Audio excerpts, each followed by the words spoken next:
Chapter 7 A Mad Tea Party.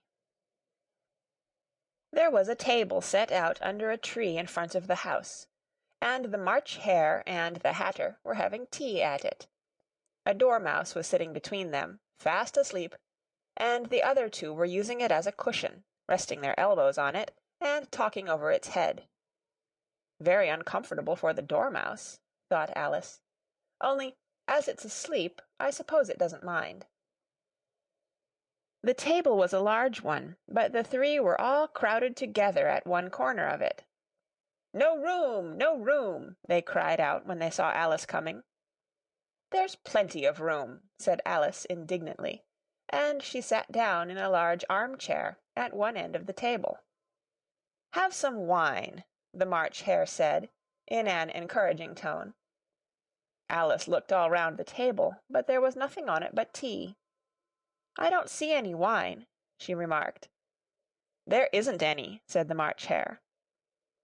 "Then it wasn't very civil of you to offer it," said Alice angrily. "It wasn't very civil of you to sit down without being invited," said the March Hare. "I didn't know it was your table," said Alice. "It's laid for a great many more than three." "Your hair wants cutting," said the Hatter. He had been looking at Alice for some time with great curiosity, and this was his first speech. "You should learn not to make personal remarks," Alice said, with some severity. "It's very rude." The Hatter opened his eyes very wide on hearing this, but all he said was, "Why is a raven like a writing-desk?" "Come, we shall have some fun now," thought Alice. "I'm glad they've begun asking riddles. I believe I can guess that," she added aloud. "Do you mean that you think you can find out the answer to it?" said the March Hare. "Exactly so," said Alice. "Then you should say what you mean," the March Hare went on. "I do," Alice hastily replied. At least, I mean what I say. That's the same thing, you know." "Not the same thing a bit," said the Hatter. "You might just as well say that 'I see what I eat' is the same thing as 'I eat what I see.'" "You might just as well say," added the March Hare, "that 'I like what I get' is the same thing as 'I get what I like.'" "You might just as well say," added the dormouse, who seemed to be talking in his sleep, that 'I breathe when I sleep' is the same thing as 'I sleep when I breathe.'" "It is the same thing with you," said the Hatter, and here the conversation dropped, and the party sat silent for a minute while Alice thought over all she could remember about ravens and writing-desks, which wasn't much. The Hatter was the first to break the silence. "What day of the month is it?" he said, turning to Alice. He had taken his watch out of his pocket, and was looking at it uneasily, shaking it every now and then, and holding it to his ear. Alice considered a little, and then said, "The 4th." "2 days wrong," sighed the Hatter. "I told you butter wouldn't suit the works," he added, looking angrily at the March Hare. "It was the best butter," the March Hare meekly replied. "Yes, but some crumbs must have got in as well," the Hatter grumbled. "You shouldn't have put it in with the bread-knife." The March Hare took the watch, and looked at it gloomily. Then he dipped it into his cup of tea, and looked at it again, but he could think of nothing better to say than his first remark. "It was the best butter, you know." Alice had been looking over his shoulder with some curiosity. "What a funny watch," she remarked. "It tells the day of the month, and doesn't tell what o'clock it is." "Why should it?" muttered the Hatter. "Does your watch tell you what year it is?" "Of course not," Alice replied, very readily. "But that's because it stays the same year for such a long time together." "Which is just the case with mine," said the Hatter. Alice felt dreadfully puzzled. The Hatter's remark seemed to have no sort of meaning in it, and yet it was certainly English. "I don't quite understand you," she said, as politely as she could. "The dormouse is asleep again," said the Hatter, and he poured a little hot tea upon its nose. The dormouse shook its head impatiently, and said, without opening its eyes, Of course. Just what I was going to remark myself." "Have you guessed the riddle yet?" the Hatter said, turning to Alice again. "No, I give it up," Alice replied. "What's the answer?" "I haven't the slightest idea," said the Hatter. "Nor I," said the March Hare. Alice sighed wearily. "I think you might do something better with the time," she said, "than waste it in asking riddles that have no answers." "If you knew time as well as I do," said the Hatter, "you wouldn't talk about wasting it. It's him." "I don't know what you mean," said Alice. "Of course you don't," the Hatter said, tossing his head contemptuously. "I dare say you never even spoke to time." "Perhaps not," Alice cautiously replied. "But I know I have to beat time when I learn music." "Ah, that accounts for it," said the Hatter. "He won't stand beating.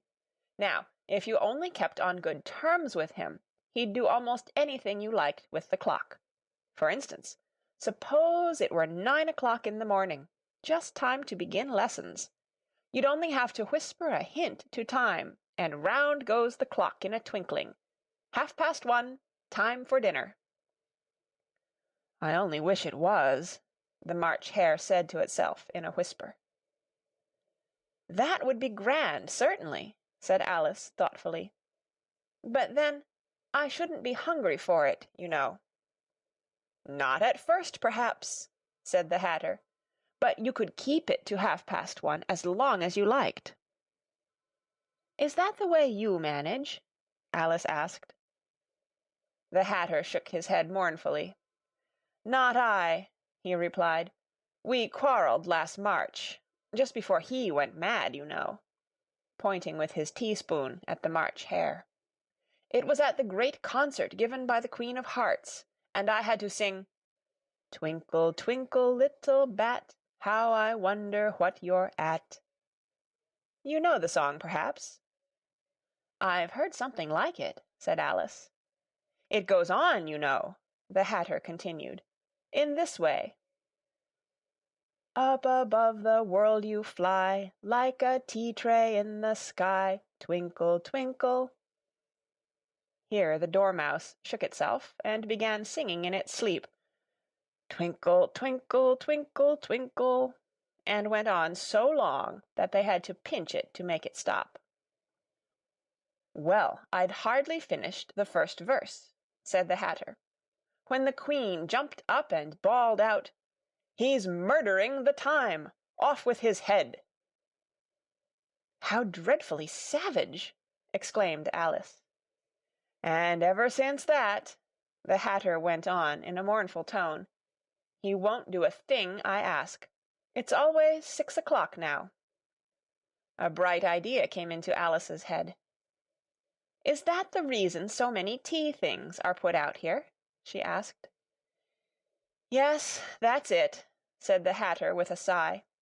"It's always tea time, and we've no time to wash the things between whiles." "Then you keep moving round, I suppose?" said Alice. "Exactly so," said the Hatter, "as the things get used up." "But what happens when you come to the beginning again?" Alice ventured to ask. "Suppose we change the subject," the March Hare interrupted, yawning. "I'm getting tired of this. I vote the young lady tells us a story." "I'm afraid I don't know one," said Alice, rather alarmed at the proposal. "Then the dormouse shall," they both cried. "Wake up, dormouse!" and they pinched it on both sides at once. The dormouse slowly opened his eyes. "I wasn't asleep," he said, in a hoarse, feeble voice. "I heard every word you fellows were saying." "Tell us a story," said the March Hare. "Yes, please do," pleaded Alice. "And be quick about it," added the Hatter, "or you'll be asleep again before it's done." "Once upon a time there were 3 little sisters," the Dormouse began in a great hurry. "And their names were Elsie, Lacie, and Tilly, and they lived at the bottom of a well." "What did they live on?" said Alice, who always took a great interest in questions of eating and drinking. "They lived on treacle," said the Dormouse, after thinking a minute or two. "They couldn't have done that, you know," Alice gently remarked. "They'd have been ill." "So they were," said the Dormouse. "Very ill." Alice tried to fancy to herself what such an extraordinary way of living would be like, but it puzzled her too much, so she went on. "But why did they live at the bottom of a well?" "Take some more tea," the March Hare said to Alice very earnestly. "I've had nothing yet," Alice replied in an offended tone, "so I can't take more." "You mean you can't take less," said the Hatter. "It's very easy to take more than nothing." "Nobody asked your opinion," said Alice. "Who's making personal remarks now?" the Hatter asked triumphantly. Alice did not quite know what to say to this, so she helped herself to some tea and bread and butter, and then turned to the Dormouse and repeated her question. Why did they live at the bottom of a well? The Dormouse again took a minute or two to think about it, and then said, "It was a treacle well." "There's no such thing," Alice was beginning, very angrily, but the Hatter and the March Hare went, "Sh! Sh!" and the Dormouse sulkily remarked, "If you can't be civil, you'd better finish the story for yourself." "No, please go on," Alice said very humbly. "I won't interrupt again. I dare say there may be one." "One indeed," said the Dormouse indignantly. However, he consented to go on. "And so these 3 little sisters, they were learning to draw, you know." "What did they draw?" said Alice, quite forgetting her promise. "Treacle," said the Dormouse, without considering at all this time. "I want a clean cup," interrupted the Hatter. "Let's all move one place on." He moved on as he spoke, and the Dormouse followed him. The March Hare moved into the Dormouse's place, and Alice rather unwillingly took the place of the March Hare. The Hatter was the only one who got any advantage from the change, and Alice was a good deal worse off than before, as the March Hare had just upset the milk jug into his plate. Alice did not wish to offend the Dormouse again, so she began very cautiously. "But I don't understand. Where did they draw the treacle from?" "You can draw water out of a water well," said the Hatter. "So I should think you could draw treacle out of a treacle well, eh, stupid?" "But they were in the well," Alice said to the Dormouse, not choosing to notice this last remark. "Of course they were," said the Dormouse. "Well in."